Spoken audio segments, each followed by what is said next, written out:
Today I'm going to make a video on the importance of exercise. Is it really necessary for our life? Generally, people think that exercise is important because all doctors are prescribing it, and it has become a craze in such a manner that people are spending a lot of time, money, and energy on exercise. Gymnasiums are established and a lot of money is collected in the gymnasiums. In my opinion, exercise is not important for or necessary. It is not even necessary for common people who are doing all types of everyday life. They need not exert themselves. If they exert themselves too much, there will be more heart issues, brain issues, and many other muscle issues. One example is that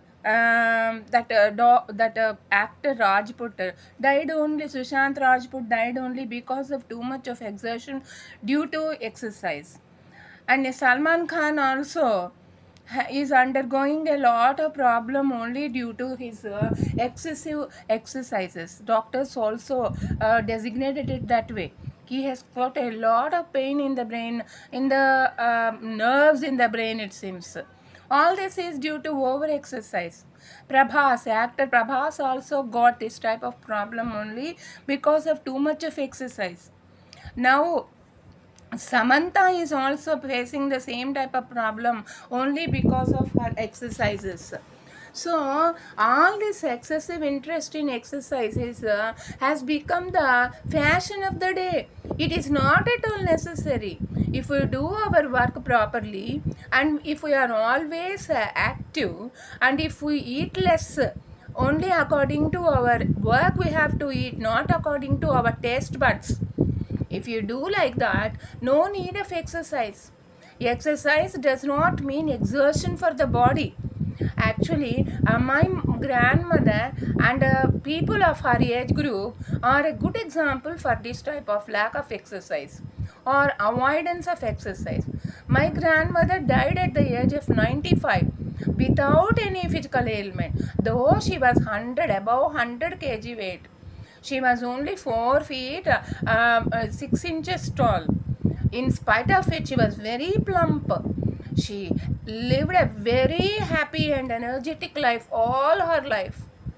She never had any problem. No heart problem, no brain problem, no sugar, nothing was there in her life. She lived in USA for some time because all her children are in USA except my mother. So then they gave her tips about proper diet and proper life. And afterwards she followed that only. Every day she used to eat one egg, raw egg. And she used to take milk. She used to eat less solid food. She used to eat fruits, cool drinks, milk, curd. For herself, she used to take half liter of milk. As long as she was agile, she was very young. Up to her 65th year, she maintained her own dairy. She had a lot of buffaloes in her house, lot of hens in her house. So she used to maintain a poultry for her personal use, not for selling outside, as it is natural in all South Indian households in rural areas. We used to have about 100 poultry in a house like establishment, and she used to have eggs also. Excess more than what she could use, she used to sell, but that was not for main commercial purpose. And she used to do gardening in her 1 acre of land. It is actually residential land in Atkur, near Gannavaram. 1 acre of land was their residential plot. She had a mango tree, all types of trees, mango tree, almonds tree, all types of flower trees, flower plants, soap nut tree, and cotton trees, coconut trees, tamarind tree, what not, all trees which are necessary for our everyday consumption. Sapota tree, all trees she used to manage. She used to have in her house drumsticks, all vegetables she used to have in her house. She used to do that gardening when she was young, that is up to her 60th year.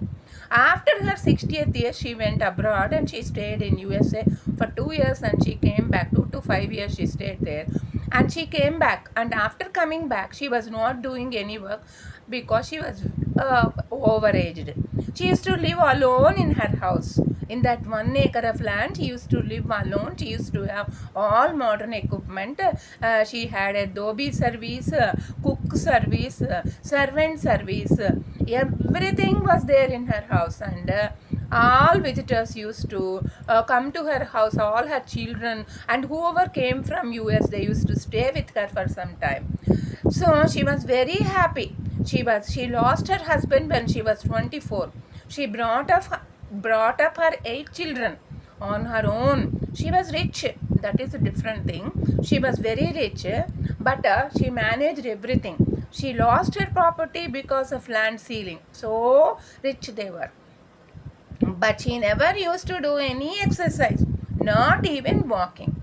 Another example is my own mother-in-law, my husband's mother, and my grandmother, another grandmother, my paternal grandmother also never used to have any exercise. She lived up to her 90th year. I am another example. I never do any exercise. I don't even go for walking. If I go for walking, I get exerted and I get a fever. So I consulted a doctor, and the doctor said, you have proper weight, you have proper height, so you need not do any exercise, you need not do any walking. That is true. So depending upon our requirement, we should do our work on our own. That is enough.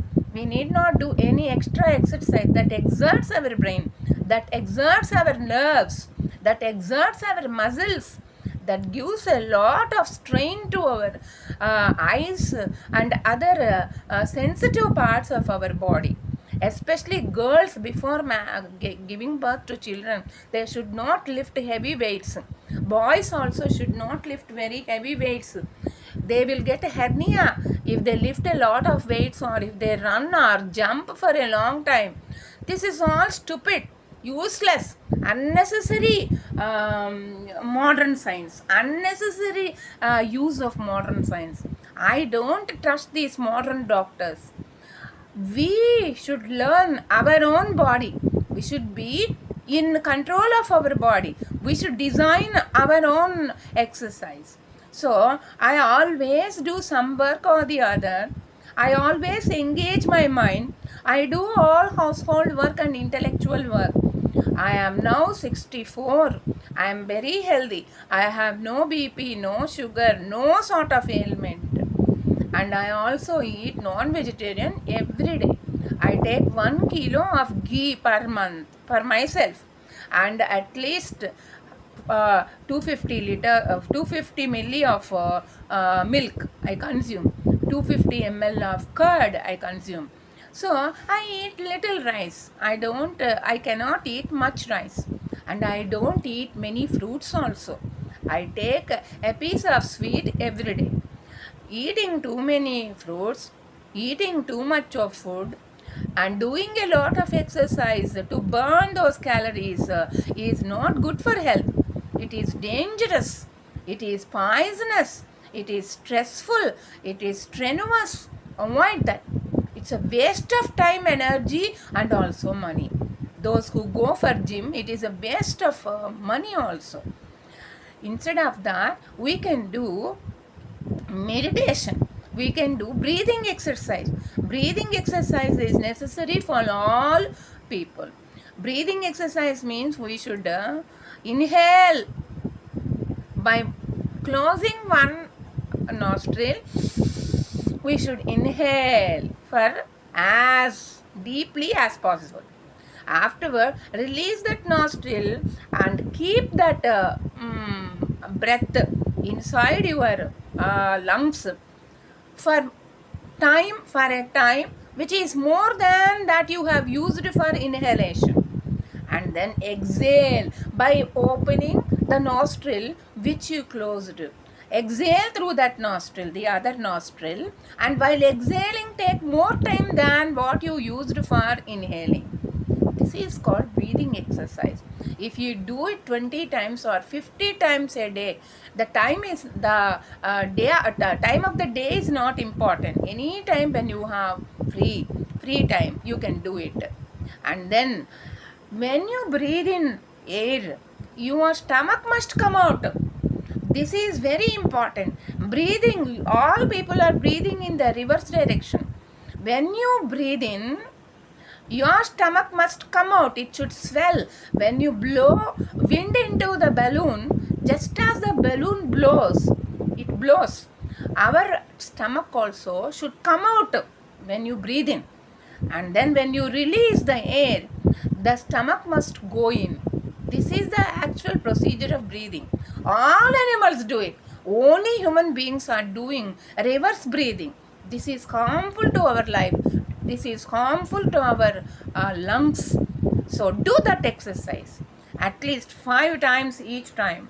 5 breathing times you have to do it at least 3 times a day. That is enough. That breathing exercise is enough for us. So these are minimum exercises.